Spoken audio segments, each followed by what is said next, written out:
Hello everyone, welcome back to our current affair segment. यहाँ पर हम पीआईबी की न्यूज़ को डिस्कस करते हैं and today we are going to discuss 30 and 31 July PIB news. If you have not watched our previous sessions you can watch that in our playlist and you can also join our telegram channel and telegram discussion group for any further doubts or queries. So let us start with 30 and 31 July PIB MCQs. Also we discuss PIB in the form of MCQs so that it's easy to understand and learn. Now our first question is, how much total amount has been disbursed under PM Kisan since its launch in 2019? So PM Kisan was launched in 2019, we know this, and we also know this that 6,000 rupees is given under PM Kisan. Now what is in the news is, in today's PIB it was given कि 20th installment has been provided for PM Kisan scheme.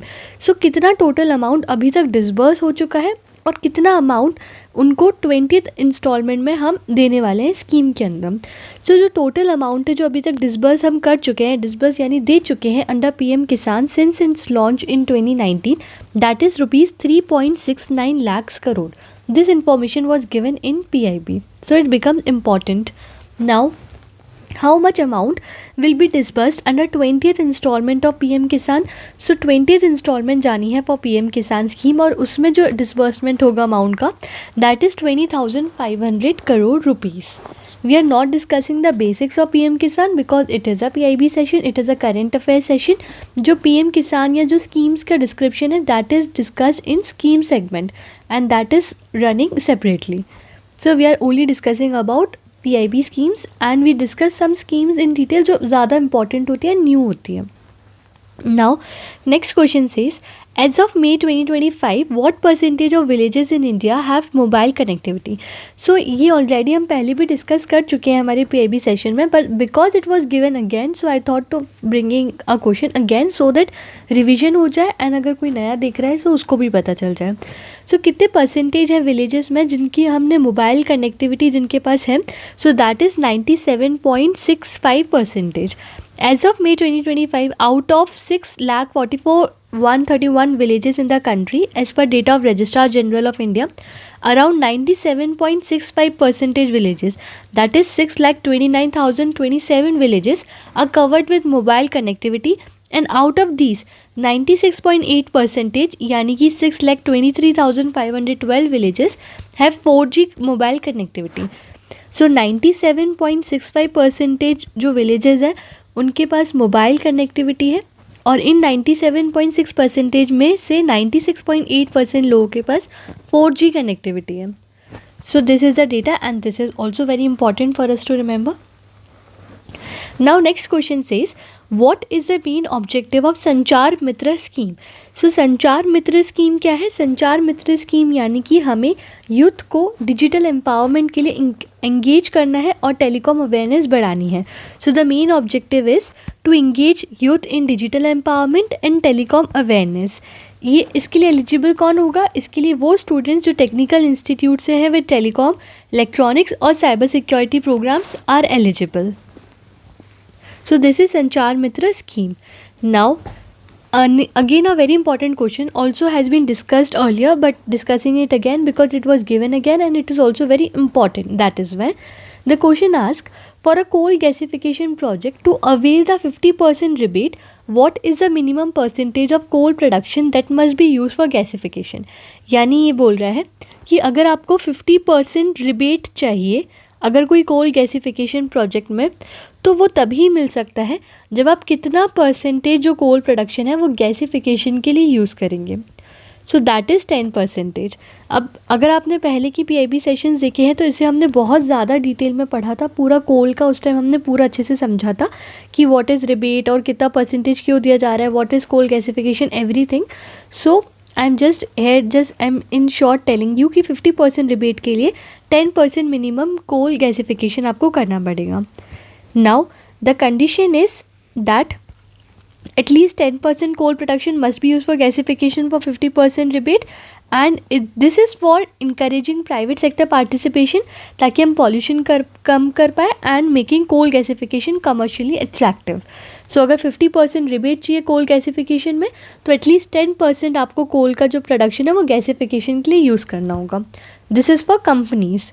And also we discussed about, I think in previous session only we discussed about Shakti policy also, and we discussed about window 1 and window 2 कि window 1 government companies के लिए होता है and window 2 is for government and private companies. Now the next question asks, the amendment to Multi-State Cooperative Societies Act mandates how many women directors in the board of Multi-State Cooperative Societies. तो Multi-State Cooperative Societies में ये mandatory है कि at least 2 women directors होनी चाहिए board में. Now let us see some more information. This is very important. Now our full article has been given on leadership of women in cooperatives. तो सबसे पहली बात, जो मल्टी स्टेट कोऑपरेटिव सोसाइटीज़ है उसका अमेंडमेंट हुआ था 2023 में, and this originally is act of 2002 मतलब 2002. तो ये जो हमें पढ़ना है क्योंकि डिटेल दी हुई थी, so it becomes very important for us to study. तो मैंडेटरी रिजर्वेशन का क्राइटेरिया है in multi state cooperative societies. It means कि जो एक्ट है multi state cooperative societies act 2002 जिसे अमेंड किया गया था 2023 में, उसने मैंडेटरी किया है कि at least 2 women's and 1 SC or ST member should be there in board of directors of multi-state cooperative societies. So 2 women and at least 1 SC or ST member should be there. Now this will ensure representation in over 1550 multi-state cooperative societies across India. Now what second thing that's been provided? Secondly is it is said that reservation in primary agriculture cooperative credit societies. इसका मतलब ये है जो primary agriculture cooperative societies के board है वहाँ पर भी वुमेन का जो डायरेक्टर है वुमेन डायरेक्टर होना मैंडेटरी है. This will effect over 1 lakh PACS and enhance women's role in decision making. Now thirdly, establishment of cooperative election authority. इसका मतलब ये है एक कोऑपरेटिव इलेक्शन अथॉरिटी को फॉर्म किया गया है ताकि वो ये देखे कि वुमेन डायरेक्टर्स अपॉइंट हो रही हैं कि नहीं हो रही है. Then fourthly and lastly, support through NCDC scheme यानी नेशनल कोऑपरेटिव डेवलपमेंट कॉर्पोरेशन भी 2 वुमेन फोकस स्कीम्स रन करता है, दैट इज़ स्वयं शक्ति सहकार योजना एंड नंदिनी सहकार स्कीम. तो ये दोनों स्कीम किससे रिलेटेड है? They are related with women focus scheme of national cooperative development corporation. ये क्रेडिट और फाइनेंशियल असिस्टेंस प्रोवाइड करती हैं टू वुमेन लेड कॉपरेटिव्स, जो कि है स्वयं शक्ति सहकार योजना and Nandini Sahakar scheme. Now let's move forward to next question. Yes, so for 7th question says, when will the key provision of banking law amendment 2025 come into effect? यानी कि banking law amendment हुआ है 2025 में और उसके provisions effect में आ रहे हैं फ्रॉम 1 अगस्त ऑफ 2025. इसके बारे में भी इंफॉर्मेशन देखते हैं. First let us see second question. That says, what is the revised threshold of substantial interest as per 2025 amendment? So that is 2 crore. I'll explain you what does substantial interest means और इसका मतलब क्या है and also all the provisions. So let's start. What is banking laws amendment 2025? So actually banking law को amend किया गया है 2025 में, जिसके provisions 1 अगस्त 2025 से इफेक्ट में आएंगे. ये 5 ओल्डर बैंकिंग लॉज को अमेंड करता है इन line with modern banking needs, because हमारी बैंकिंग नीड्स बदल रही है. तो इसलिए लॉज को अमेंड किया गया है ताकि हम हमारी मॉडर्न बैंकिंग नीड्स के हिसाब से जो हमारे चीज़ें हैं उसको कर पाएँ. सो 5 लॉज को अमेंड किया गया है. First is RBI act of 1934, second is BRA banking regulation act of 1949, then SBI act of 1955, then banking companies act of 1970 and 1980. So 5 laws को अमेंड किया गया है ताकि जो चेंजेस हैं वो हो पाए. अब चेंजेस हुए क्या है और कब से एप्लीकेबल होंगे? तो चेंजेस इफेक्टिव होंगे from 1 August 2025. Date is also very important to be remembered कि कब से वो चेंजेस जो है वो लागू होंगे. So they would be effective from 1 of August 2025. क्यों हुए? Because I have told you already कि लॉज आउटडेटेड हो गए थे and they were not suitable for modern digital banking and they were also not in line with India's constitution और global standards and they limited the governance and audit quality in banks. Therefore there was a need कि हम जो कुछ changes हैं वो करें. Now what is the first changes that has happened? Definition of substantial interest has been changed. The definition of substantial interest has been changed. Now what is substantial interest? मान लेते हैं कि अगर एक इंसान है एंड उसके पास 5 लाख से ज़्यादा शेयर्स हैं बैंक में, तो it was called a substantial interest. ऐसा क्यों बोलेंगे? क्योंकि वो फिर डिसीजन को इम्पैक्ट कर सकता था and it was fixed in 1968. So you can imagine कि 1968 में the value of 5 lakh rupees was too much. So 1968 में दिस वॉज डन कि अगर कोई पर्सन 5 लाख रुपीज़ से ज़्यादा शेयर बैंक में ओन कर रहा है तो वो उसका सब्सटेंशियल इंटरेस्ट होगा.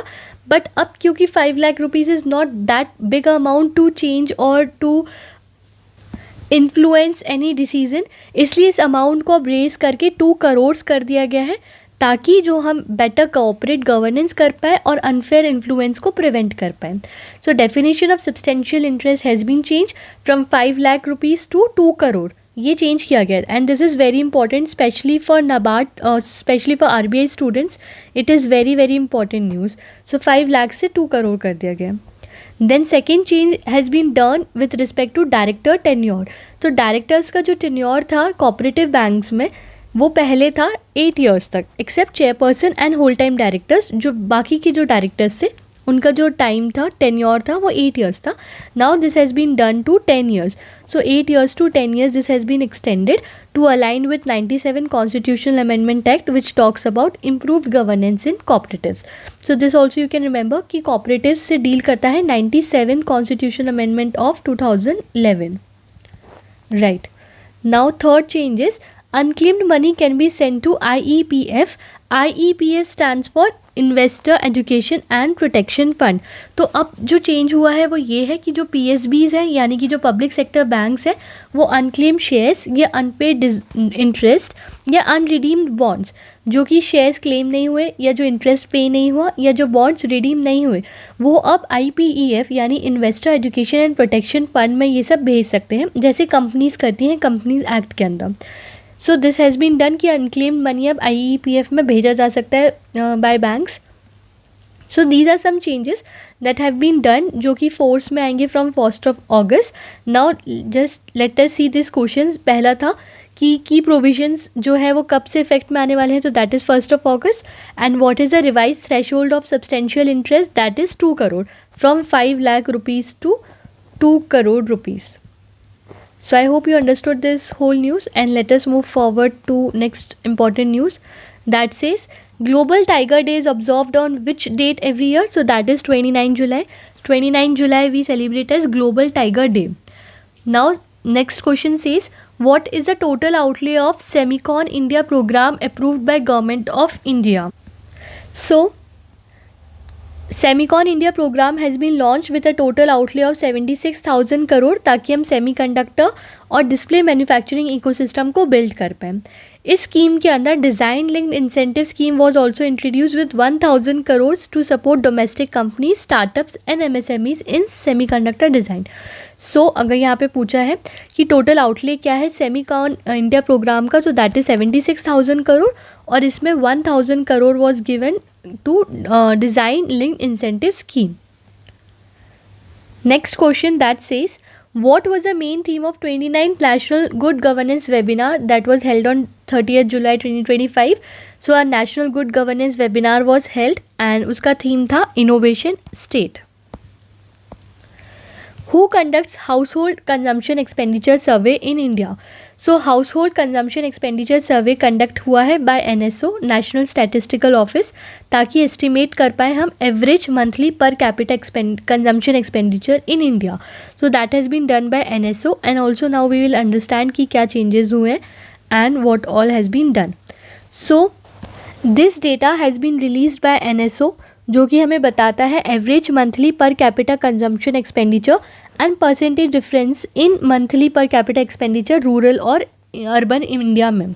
सो इसमें हमने क्या किया है 2011, 12 2022-23 एंड 2023-24 के डेटा को कंपेयर किया है 11, 12 and 23 at nominal price and at real price. Real price यानी जिसमें हम इन्फ्लेशन को कंसिडर नहीं करते हैं, so that is real price. So nominal price और रियल प्राइस दोनों पे हमने ये निकाला है, सर्वे निकाला है NSO ने, जिसमें उन्होंने डेटा दिया है 11-12 को कंपेयर करके 2023-2024 का। सो इसमें इम्पॉर्टेंट बहुत ज़्यादा ये है याद रखने के लिए, सबसे पहले तो कि अगर हम डेटा देखें नॉमिनल प्राइस पे, तो रूरल इंडिया में 2011-12 में average monthly per capita expenditure था 1430 रुपीज़, 1430 रुपीज़, जो कि 23-24 में हो गया है 4122 रुपीज़। यानी ये पहले 84% का डिफरेंस था between rural and urban India, and अब लेकिन ये डिफरेंस हो गया 70% का between rural and urban India, क्योंकि अब अर्बन का जो डेटा है वो है 2011-12 में था 2630 रुपीज़ एंड अब है 6996 रुपीज़। तो जो डिफरेंस है वो कम हो गया है, इट वाज 84%, अब हो गया है 70%। नॉमिनल प्राइस पे हम बात कर रहे हैं। सो अगर क्वेश्चन फ्रेम होगा और अगर आएगा तो ऐसे आ सकता है कि जो एवरेज अर्बन रूरल डिफरेंस जो है मंथली पर कैपिटा एक्सपेंडिचर का, वो पहले कितना था और अब कितना हो गया, and what is the change. तो ये आपको याद रखना है कि 84% था पहले डिफरेंस, अब हो गया है 70%। और अगर हम रियल प्राइस की बात करें तो रियल प्राइस में भी अर्बन और रूरल का डिफरेंस था 84%, जो अब हो गया है 75%। और नंबर्स की बात करें तो एक्चुअली यहाँ पर कोई चेंज आपको नहीं दिखेगा क्योंकि ये बेस ईयर है। और यहाँ पर अगर हम देखें 23-24 में तो ये 4122 हो गया है रूरल इंडिया के हिसाब से, बट अगर इन्फ्लेशन को हम कंसिडर नहीं करें तो इट्स ओनली 79 रुपीज़, और अर्बन में इट इज़ 3632 रुपीज़। तो जो डिफरेंस है वो 75% यहाँ पर है और यहाँ पे 84% है।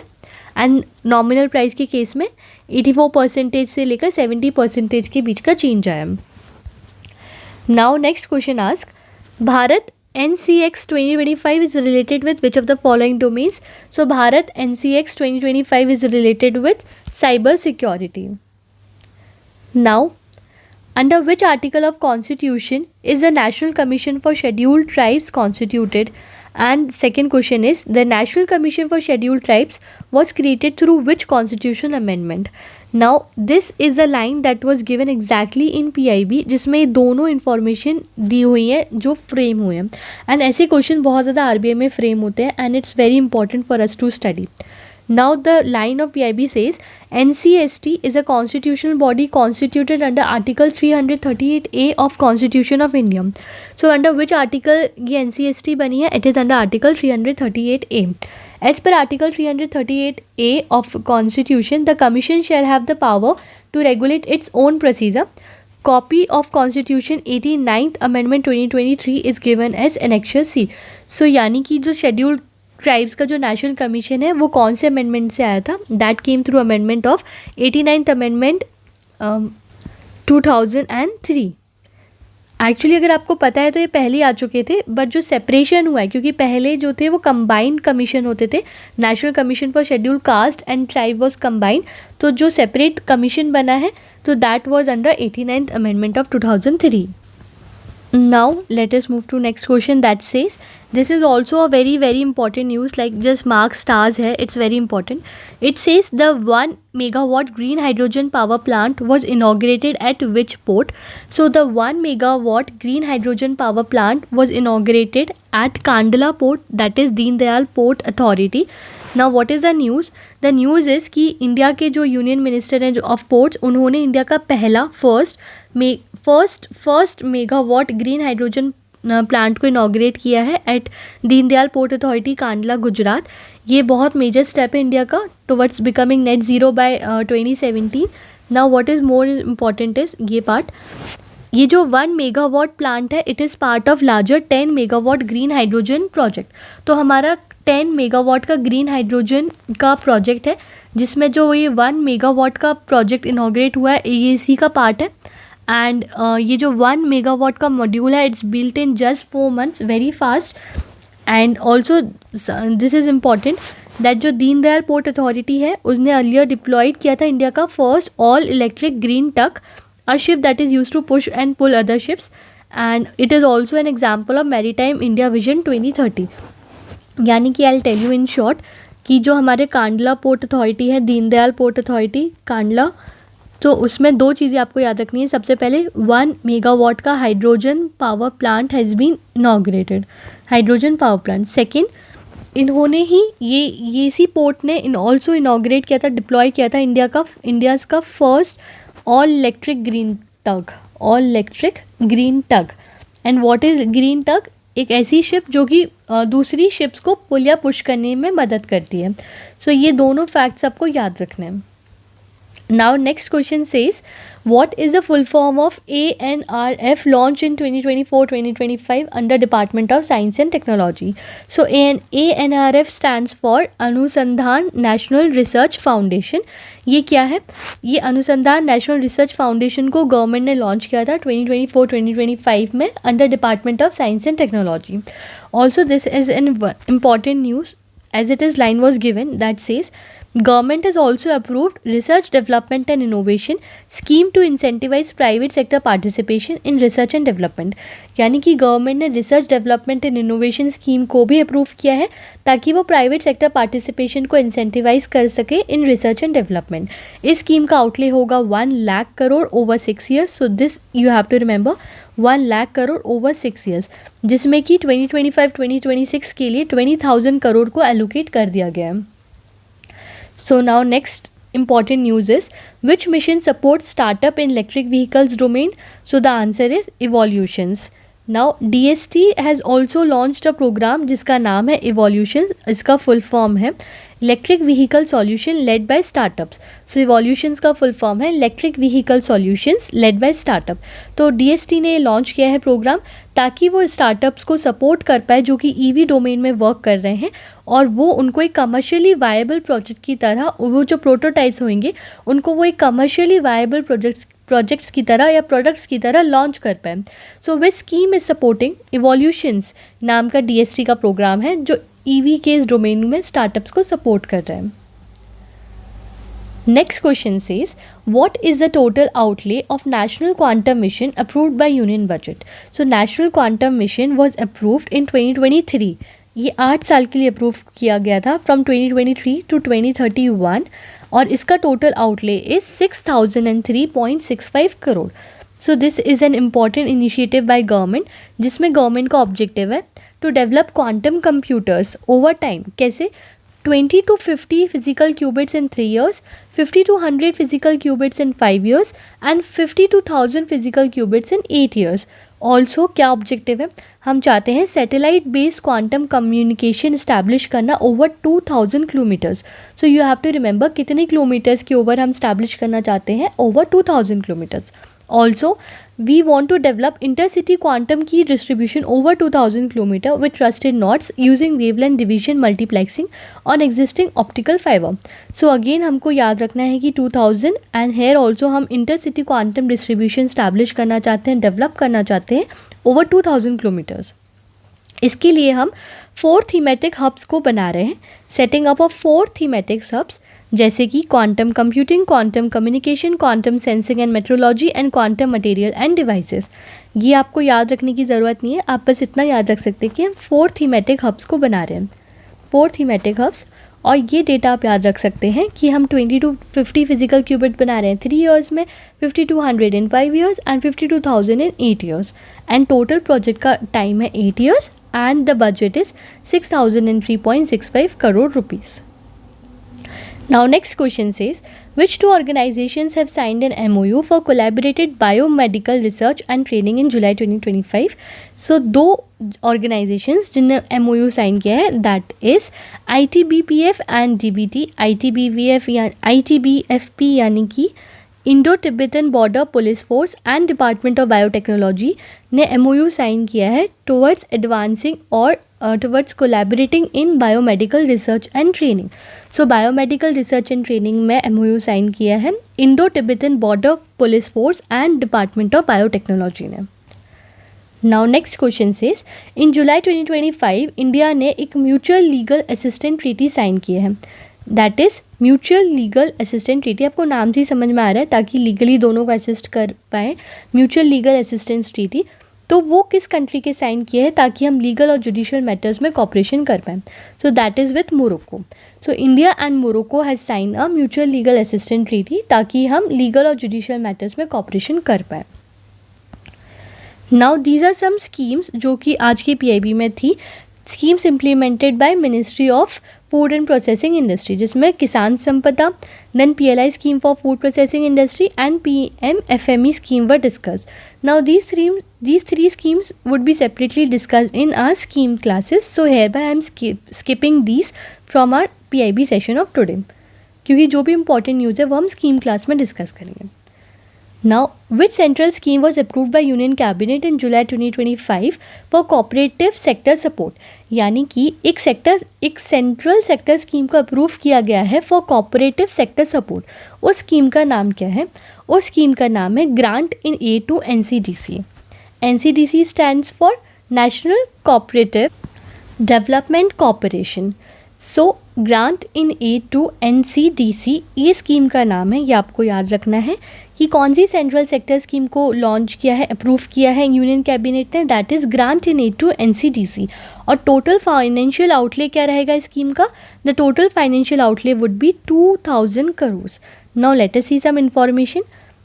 सो grant in aid to NCDC यानी कि नेशनल कोऑपरेटिव डेवलपमेंट कॉरपोरेशन नाम की स्कीम को लॉन्च किया गया है फॉर 4 years, 2025-2026 टू 28-29, मतलब 4 साल के लिए 2000 करोड़ यानी कि per year 500 crore rupees would be spend. Executing agencies national cooperative development corporation. इसका इम्पैक्ट होगा कि हम इनकम जनरेटिंग एसेट्स को क्रिएट कर सकते हैं, liquidity support, capacity augmentation, boost in productivity, profitability and diversification, then wide spread employment generation and more women in the workforce. Now next question says, which two entities have signed an MOU to catalyze innovation and entrepreneurship in healthcare sector? So healthcare sector में जो दो entities ने MOU sign किया है that is DPIIT and Roche Products Private Limited. Now the last question that says, which two entities have signed an MOU to foster innovation in affordable housing and PropTech sectors in July 2025? So affordable housing के respect में और innovation के respect में जो MOU sign किया है that is between DPIIT and HDFC Capital Advisors Limited. So you have to remember this also. So I think yes, that's it for the day. Thank you for watching. If you like the session, please like, share and comment. You can also join our Telegram session. Telegram link would be provided in the description below. You can join our Telegram channel, and if you have any doubt or queries you can ask us. And thank you for watching.